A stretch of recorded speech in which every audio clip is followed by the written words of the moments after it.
welcome to the Dice Tower. Today I want to talk about the top 10 cards I want to rip up in games, or have ripped up. And as this is very much a subjective thing for the most part, I asked this question on Facebook and got a ton of answers from different people that gave me ideas. Some of these are personal. There's just different cards that can be here. It's funny because sometimes a game is great and you'll play a card that's bad. Now, sometimes games have tons of bad cards in them, and I just don't want to play the game at all then.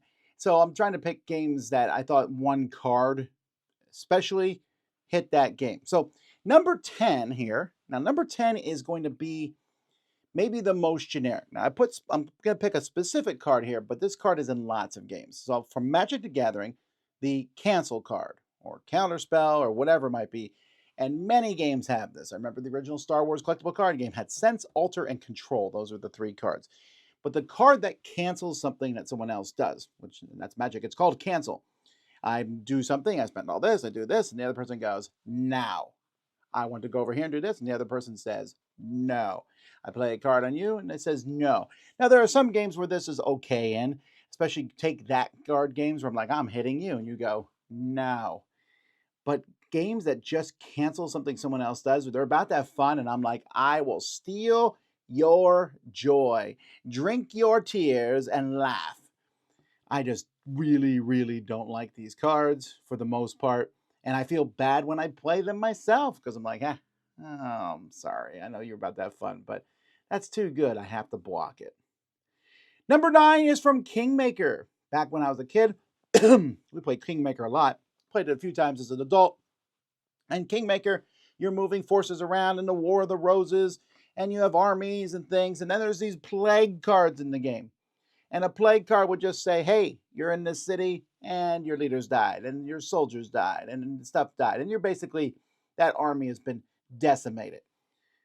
Okay, fine. And there's going to be people who say that this is part of the game of Kingmaker and you shouldn't sit in cities and plague was a real thing. And I don't care. I don't like it at all. The plague cards.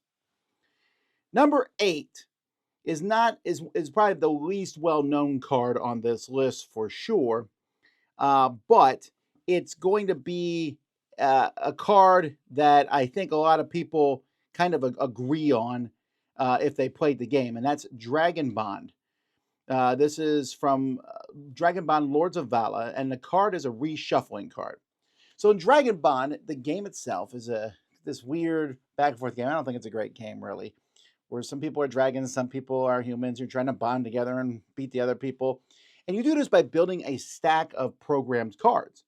And so you put these cards down in a specific order, and then you play them in that order. So there's a thinkiness involved. How am I going to do this? There's a lot of games that do this. And there's a card that just says, shuffle the stack. That card is so egregiously awful that it is on this list. I hate that. We spent a good chunk of the game here trying to figure out the stack. We're ready, and then one person shuffles it, and everything comes out randomly. That's a terrible card. Number 7 is a card that I am not alone in thinking was bad because it was replaced in the 150th anniversary edition of Battle Cry.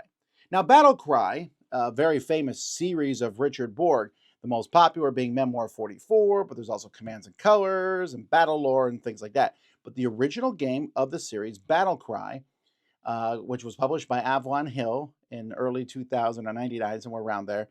And this game was Civil War oriented. It was very fun. You have these 3 zones, and you would have cards that you attack with 2 people in this zone, or 1 person in this zone, or 2 people in these 2 zones, or whatever it might be. But the game had a card called All Out Offensive that when you played it, you could attack with your entire army. It's just broken. It was like an obviously broken card. Whoever got it was like, I'm going to wait to the right time and you're going to regret this. And again, so obviously so that they took it out in future ones. They balanced the game as time went by. Memoir and other games where you would play a card that you only move 1. You would draw an extra card. People had house rules for the game, but it just was not a particularly good card. Number 6, Mystery of the Abbey. So in Mystery of the Abbey, there's these different cards that will cause things to happen. This is a deduction game. It's the fat monk from this order wearing a hood. You have to figure it out. I really like it. It's a light game, but it is deduction. You're sitting around with a chart of different monks, and you're going to cross them off and figure out who the murderer is. There are cards in the game that have various things that will happen, and most of these cards have people give information. But there's a couple cards, like this one here, that says until the next Mass, this is called Gregorian Fervor, players must speak in plainsong by chanting. That has nothing to do with the rest of the game. You must now chant. And this one, Morning Bell, says all players must immediately sing, "Are you sleeping and around? Are you sleeping, brother Jacques?" No. They don't fit the game. They're bad. They don't work. It's a silliness factor thrown into a game that doesn't need silliness. There are games where the silliness can matter. It can be the game compiles silliness upon silliness. Mystery of the Abbey is not one of those games.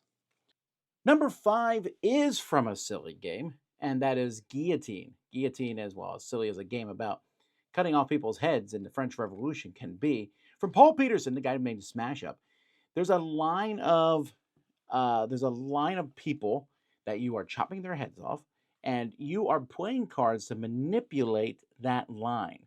But when I look at the Callous Guards card here, it says, put this card in front of you. Action cards that alter the line may not be played. This includes adding or discarding nobles. You may discard this card at any time.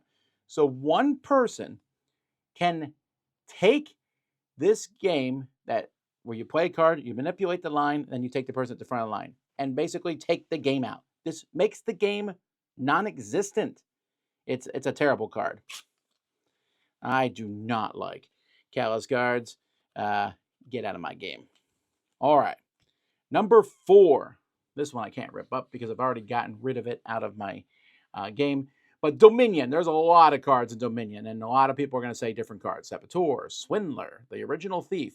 There's cards in Dominion that people hate. The one I hate the most? Possession.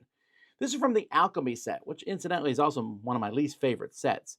But it's not, most of the cards in the set aren't bad, but Possession allows you to play the next person's turn for them. Well, you're playing an extra turn.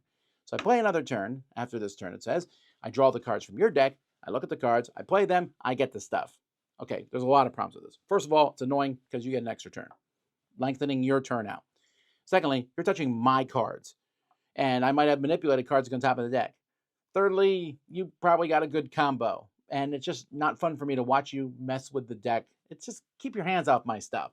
I don't like Possession at all. But now we come to the big 3. These 3 were easy, and in fact, I already had ripped them up and gotten rid of them from my games, but I have duplicate games. So the first here is from one of my favorite games, number 3 here, Space Base. And a lot of you mentioned this one. Although some of you mentioned the I Win card, which I love in Space Base. But the card I'm talking about here is, what's it called? It is UES Gordon 7091, whatever. It's a ship here.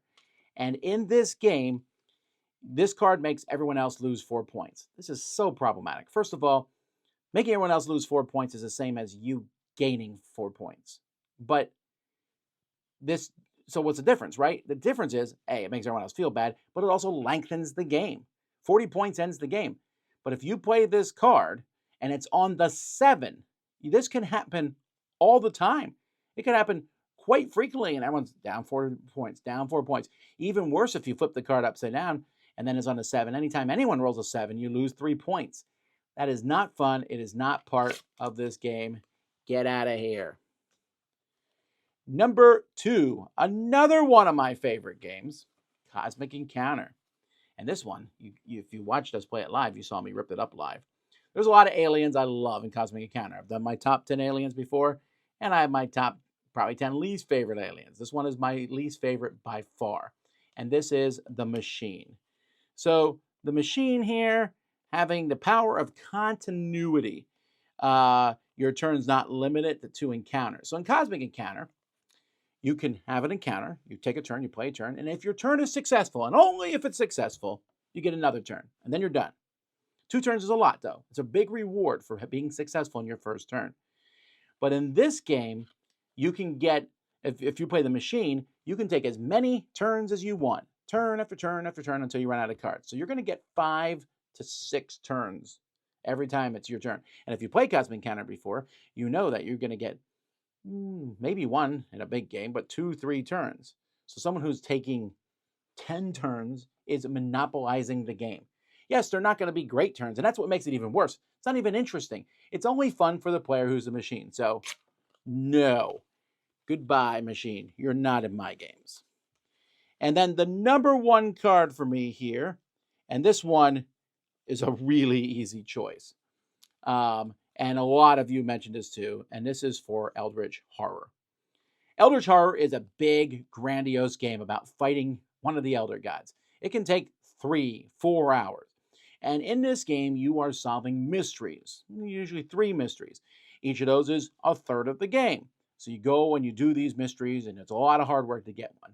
And then you draw this all-for-nothing card, which says, shuffle a solved mystery back into the deck. Unless investigators as a group spend clues equal to half and players, whatever.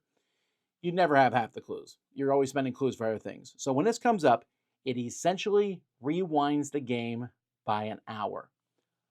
Who thought that was fun? It is it's just like, oh, we like to make these games. We like to see this. We love to feast on your sadness and ha ha ha ha ha.